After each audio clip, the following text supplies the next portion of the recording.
and Bibles. So far, so good. What else will he eat? I want particulars. He'll leave Bibles to eat bricks. He'll leave bricks to eat bottles. He'll leave bottles to eat clothing. He'll leave clothing to eat cats. He'll leave cats to eat oysters. He'll leave oysters to eat ham. He'll leave ham to eat sugar. He'll leave sugar to eat pie. He will leave pie to eat potatoes. He'll leave potatoes to eat bran. He'll leave bran to eat hay. He'll leave hay to eat oats. He will leave oats to eat rice, for he was mainly raised on it. There's nothing whatever that he will not eat but European butter, and he would eat that if he could taste it. Very good. General quantity at a meal, say about, well, anywhere from 1/4 to 1/2 ton. And he drinks? Everything that is fluid. Milk, water, whiskey, molasses, castor oil, camphene, carbolic acid. It's no use to go into particulars. Whatever fluid occurs to you, set it down. He will drink anything that is fluid, except European coffee. Very good. As to quantity, put it down 5 to 15 barrels. His thirst varies. His other appetites do not. These things are unusual. They ought to furnish quite good clues toward tracing him. He touched the bell. Alaric, summon Captain Burns. Burns appeared. Inspector Blunt unfolded the whole matter to him, detail by detail. He said, in the clear, decisive tones of a man whose plans are clearly defined in his head, and who is accustomed to command. Captain Burns, detail detectives Jones, Davis, Halsey, Bates, and Hackett to shadow the elephant. Yes, sir. Detail detectives Moses, Dakin, Murphy, Rogers, Tupper, Higgins, and Bartholomew to shadow the thieves. Yes, sir. Place a strong guard, a guard of 30 men, with a relief of 30, over the place from whence the elephant was stolen, to keep strict watch there day and night, and allow none to approach except reporters, without written authority from me. Yes, sir. Place detectives in plain clothes in the railways, steamship, and ferry depots, and upon all roadways leading out of Jersey City, with orders to search all suspicious persons. Yes, sir. Furnish all these men with photograph and accompanying description of the elephant, and instruct them to search all trains and outgoing ferry boats and other vessels. Yes, sir. If the elephant should be found, let him be seized, and the information forwarded to me by telegraph. Yes, sir. Let me be informed at once if any clues should be found, footprints of the animal, or anything of that kind. Yes, sir. Get an order commanding the harbor police to patrol the frontages vigilantly. Yes, sir. Dispatch detectives in plain clothes over all the railways, north as far as Canada, west as far as Ohio, south as far as Washington. Yes, sir. Place experts in all telegraph offices to listen in to all messages, and let them require that all cipher dispatches be interpreted to them. Yes, sir. Let all these things be done with the utmost secrecy, mind, the most impenetrable secrecy. Yes, sir. Report to me promptly at the usual hour. Yes, sir. Go. Yes, sir. He was gone. Inspector Blunt was silent and thoughtful a moment, while the fire in his eyes cooled down and faded out. He turned to me and said in a placid voice, I am not given to boasting. It is not my habit, but we shall find the elephant. I shook him warmly by the hand and thanked him, and felt my thanks, too. The more I had seen of the man, the more I liked him, and the more I admired him and marveled over the mysterious wonders of his profession. When we parted for the night, I went home with a far happier heart than I had carried with me to his office. Part 2. Next morning it was in all the newspapers, in the minutest detail. It even had additions, consisting of Detective this, Detective that, and Detective the other's theory as to how the robbery was done, who the robbers were, and whither they had flown with their booty. There were 11 of these theories, and they covered all the possibilities, and this single fact shows what independent thinkers detectives are.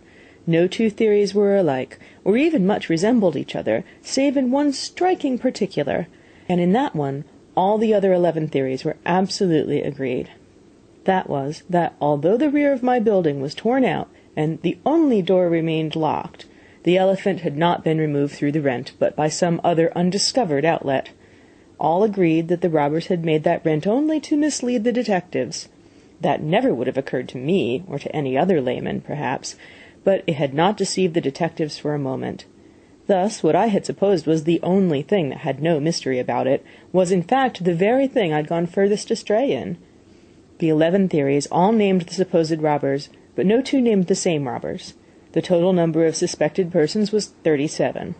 The various newspaper accounts all closed with the most important opinion of all, that of Chief Inspector Blunt. A portion of this statement read as follows: "The chief knows who the two principals are, namely Brick Daffy and Red McFadden. 10 days before the robbery was achieved, he was already aware that it was to be attempted, and had quietly proceeded to shadow those two noted villains. But, unfortunately, on the night in question, their track was lost, and before it could be found again, the bird was flown, that is, the elephant. Daffy and McFadden are the boldest scoundrels in the profession. The chief has reasons for believing that they are the men who stole the stove out of the detective headquarters on a bitter night last winter, in consequence of which the chief and every detective present were in the hands of the physicians before morning, some with frozen feet, others with frozen fingers, ears, and other members." When I read the first half of that, I was more astonished than ever at the wonderful sagacity of this strange man. He not only saw everything in the present with a clear eye, but even the future could not be hidden from him. I was soon at his office, and said I could not help wishing he had had those men arrested, and so prevented the trouble and loss. But his reply was simple and unanswerable.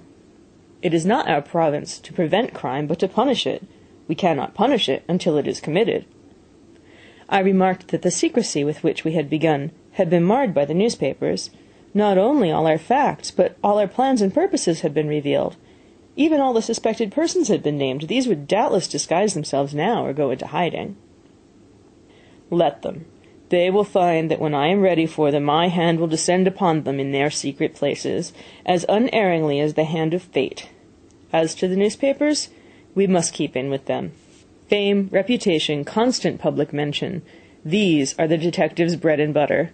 He must publish his facts, else he will be supposed to have none. He must publish his theory, for nothing is so strange or striking as a detective's theory, or brings him so much wonderful respect. We must publish our plans, for these journals insist upon having, and we could not deny them without offending. We must constantly show the public what we are doing, or they will believe we're doing nothing. It's much pleasanter to have a newspaper say, 'Inspector Blunt's ingenious and extraordinary theory is as follows,' than to have it say some harsh thing, or worse still, some sarcastic one." "I see the force of what you say, but I noticed that in one part of your remarks in the paper this morning you refused to reveal your opinion upon a certain minor point." "Yes, we always do that. It has good effect. Besides, I had not formed any opinion on that point anyway." I deposited a considerable sum of money with the inspector to meet current expenses, and sat down to wait for news. We were expecting the telegrams to begin to arrive at any moment now.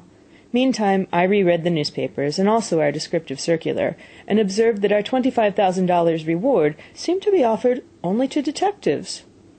I said I thought it ought to be offered to anybody who would catch the elephant.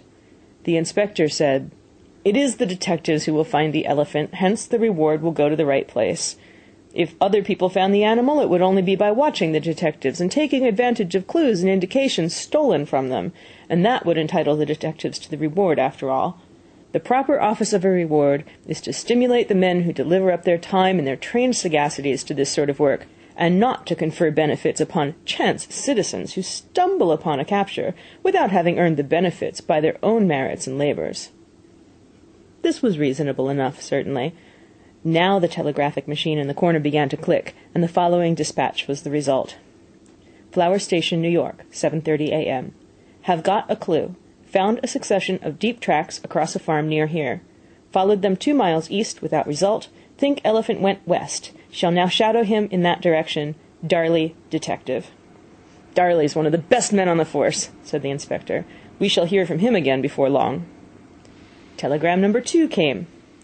"Barker's, New Jersey, 7:40 a.m. Just arrived. Glass factory broken open here during night, and 800 bottles taken.